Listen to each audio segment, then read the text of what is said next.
va a ser el ingeniero, el doctor en ingeniería Erwin Kohler. Adelante, por favor, Erwin. El ingeniero Marco Montalvo, quisiera invitarlo también a subir al estrado.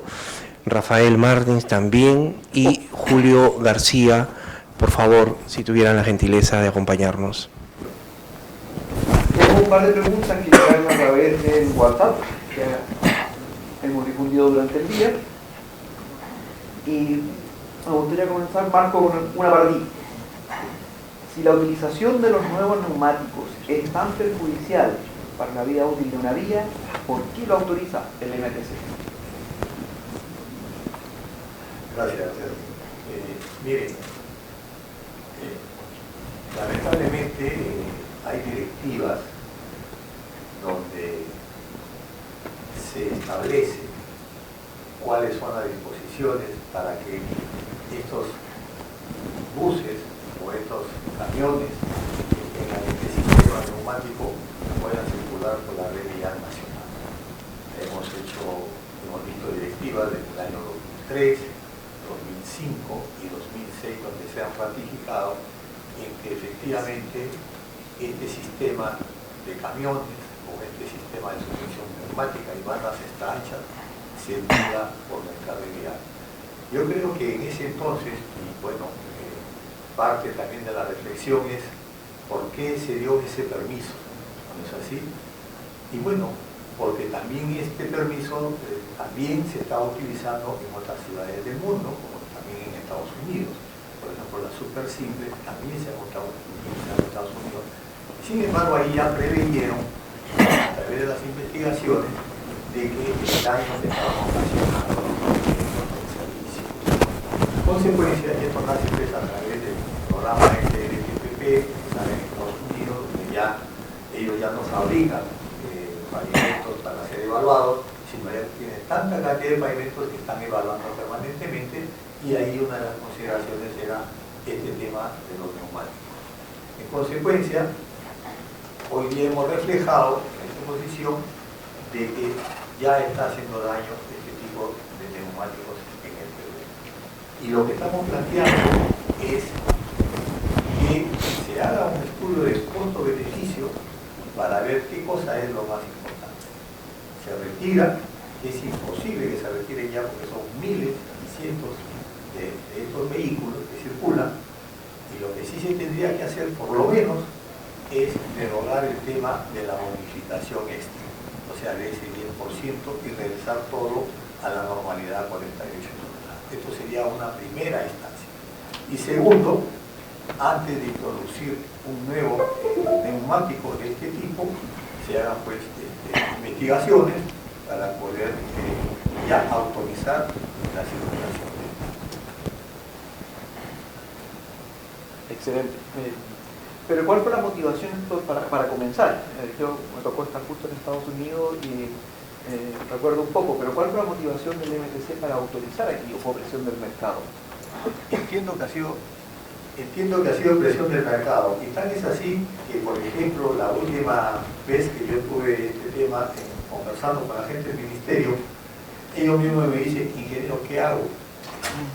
¿Qué hago si vienen acá y me dicen: yo ya tengo este camión que tienes y cumple los estándares de suspensión neumática y banda, tengo que darles el permiso porque es legal? Entonces, bueno, ahí tienes que tener ya, primero, política de Estado, ¿no? Y segundo, bueno, a través de esa política, reforzar al funcionario y decirle: oye, a partir de ahora ya no le das esas autorizaciones. Pues es una decisión política, es nada más.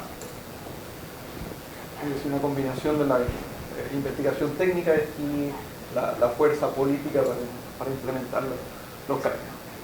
Perfecto. Si ustedes tienen preguntas, vamos a poder hacerlas una vez que terminemos aquí. Así que si están pensando en preguntas, aguárdenlas un poquitito y las hacemos en voz alta. Alguien preguntó, Rafael, acerca de si es o no necesario colocar geotextiles antes del plancton. Bueno, ¿está funcionando? Bueno, está. Sí.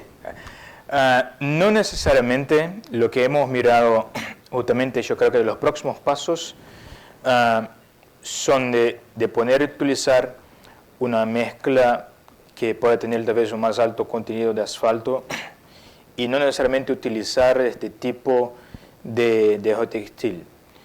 Experiencia, por ejemplo, de Hypro ahí en Iowa es un poco de tipo de ejemplo, lo cual no necesariamente es necesario utilizar geotextiles.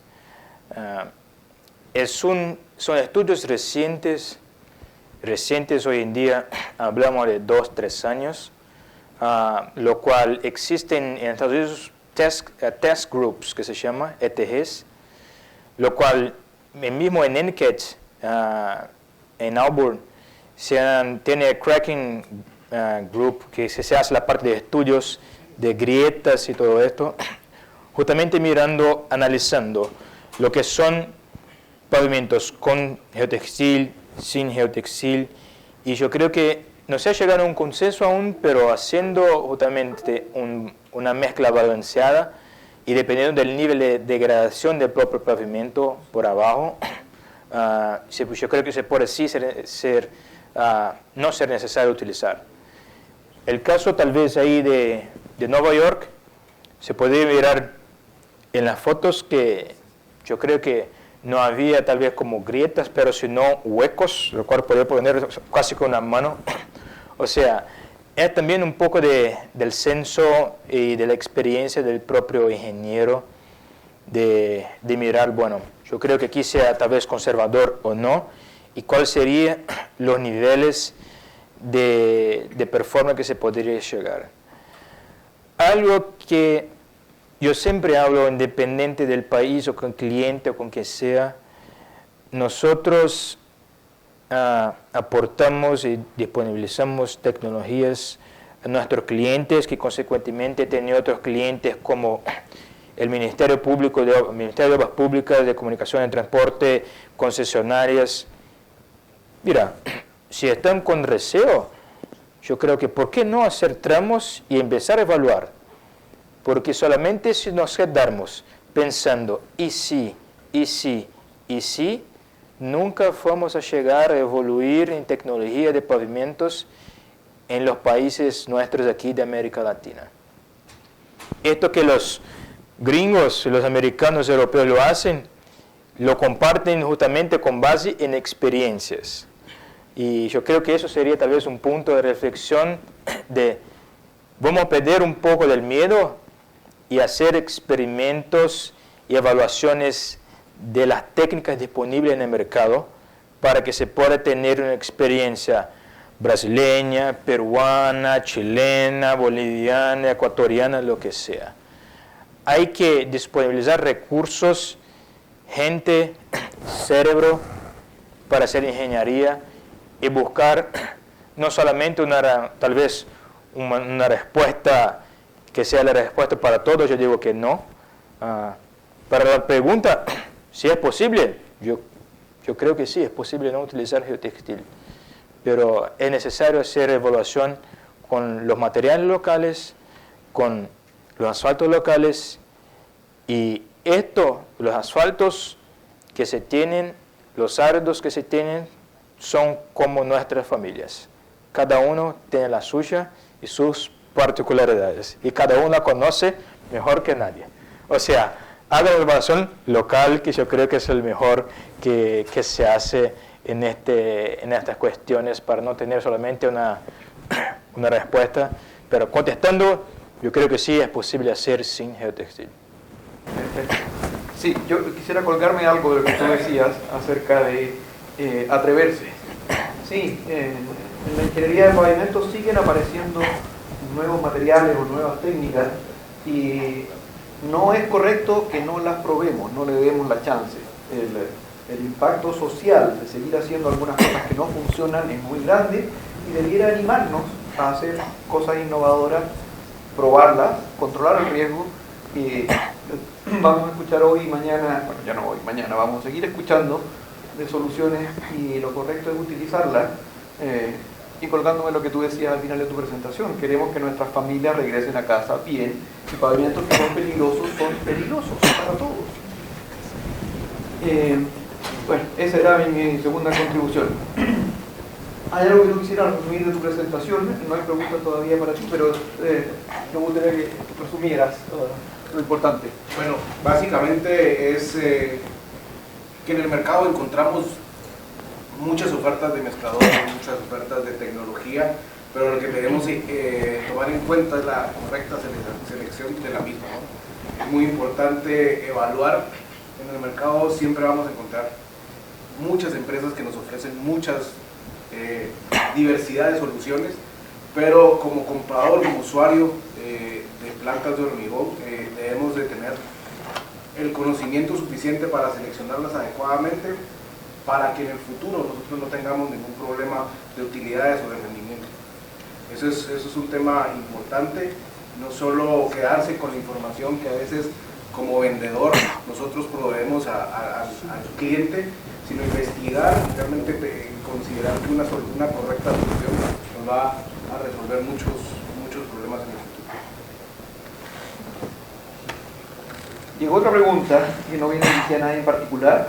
Dice, ¿por qué el pavimento rugoso no es bien visto en su aplicación en Perú? Si su interacción con el agua o la llovizna puede ser fatal. ¿Hay algo que alguno de ustedes dos quisiera responder acerca de los pavimentos rugosos? Yo diría que no solamente en Perú. Bienvenido a la vaina, o sea, es algo que de Brasil también tampoco es bien visto.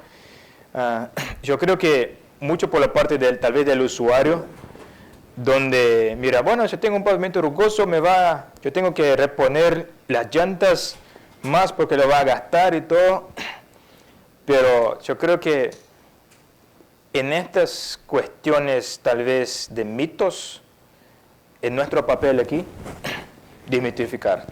O sea, en nuestro papel, estarmos juntos con los usuarios y educarlos. A mí me gusta hacer charlas ahí en universidades con los estudiantes, decir lo que es un polímero, que es un asfalto modificado. Y lo mismo, no estoy diciendo la parte de tecnología, pero educar los usuarios que un pavimento rugoso tiene sus ventajas, puede tener sus desventajas, y mostrarle que de una manera sencilla que es algo que le va a mejorar la parte de seguridad. Tal vez hasta un programa de gobierno, algo sencillo, donde decir, bueno, tener mejor adherencia, cosas que son táctiles del día a día del usuario, y lo van a intentar traducir un poco esto para, yo creo que algo tal vez interesante sería mitos y verdades de pavimentos.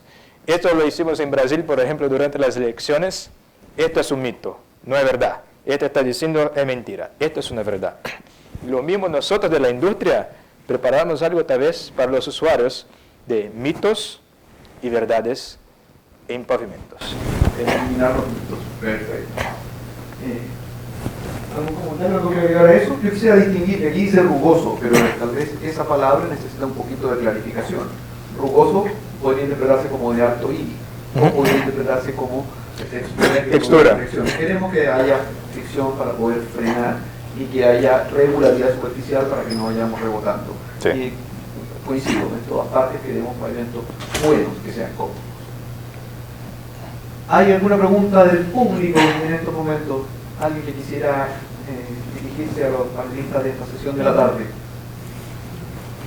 ¿No? Entonces con eso le vuelvo el micrófono. Puede entrar el momento de reflexión de la tarde. Gracias. Les agradecemos mucho a ustedes por su presencia, gracias al panel, gracias ingeniero Montalvo, Luis García y Rafael, muchas gracias por acompañarnos.